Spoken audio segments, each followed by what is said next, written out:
Hi friends, നമുക്കിന്ന് ഒരു കോവയ്ക്ക ഫ്രൈ ഉണ്ടാക്കിയാലോ? നമുക്ക് നോക്കാം. അത് കോവയ്ക്ക ഒരു അരക്കിലോ എടുത്തിട്ടുണ്ട് കേട്ടോ. അത് നമ്മൾ കഴുകി വൃത്തിയാക്കിയിട്ടുണ്ടായിരുന്നു, പക്ഷേ അത് എനിക്ക് വീഡിയോയിൽ കാണിക്കാൻ പറ്റിയില്ല. ഇതുപോലെ നമുക്ക് നീളത്തിൽ അരിഞ്ഞെടുക്കണം.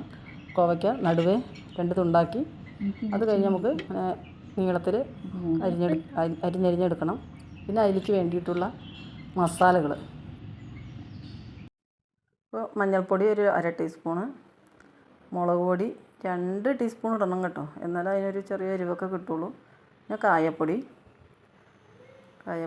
സ്പൂണിലെടുക്കാണ്ടേ ഡപ്പിയിൽ തന്നെ കൊട്ടിയിട്ട് അങ്ങോട്ട് കിട്ടണില്ല. ഒരു 1/2 ടീസ്പൂൺ 1/4 ടീസ്പൂൺ ഇട്ടാൽ മതി, ഒരളവ് അങ്ങനെ നോക്കിയിട്ട്. പിന്നെ ഉപ്പ് ആവശ്യത്തിന്.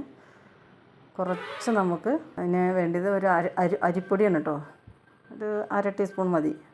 ഒന്ന് നല്ല ഇതായിട്ട് കടിക്കാൻ വേണ്ടിയിട്ട് നല്ല സെറ്റായിട്ട് കുഴയ്ക്കണം. നമ്മുടെ കൈ കൊണ്ട് തന്നെ നല്ല കുഴയ്ക്കണം, നല്ല സെറ്റാവുള്ളൂ. 5 മിനിറ്റ് റെസ്റ്റ് ചെയ്യാൻ വെക്കണം കേട്ടോ. അത് കഴിഞ്ഞിട്ട് നമുക്ക് ചീനച്ചട്ടി അടുപ്പത്ത് വെച്ചിട്ട് വെളിച്ചെണ്ണയിലാണ് ഫ്രൈ ചെയ്യേണ്ടത്. വേറെ ഒന്നും ഇടേണ്ട ആവശ്യമില്ല. വെളിച്ചെണ്ണ ഒഴിക്കുക, അതിൽ നമ്മൾ കോവയ്ക്ക് നമ്മൾ മസാല കൂട്ടി വെച്ചത് ഇട്ട് കൊടുക്കുന്നു.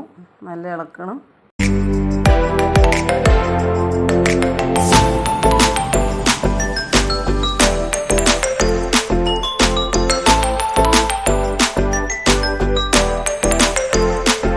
കോവയ്ക്ക ഫ്രൈ റെഡി ആയിട്ടുണ്ട്.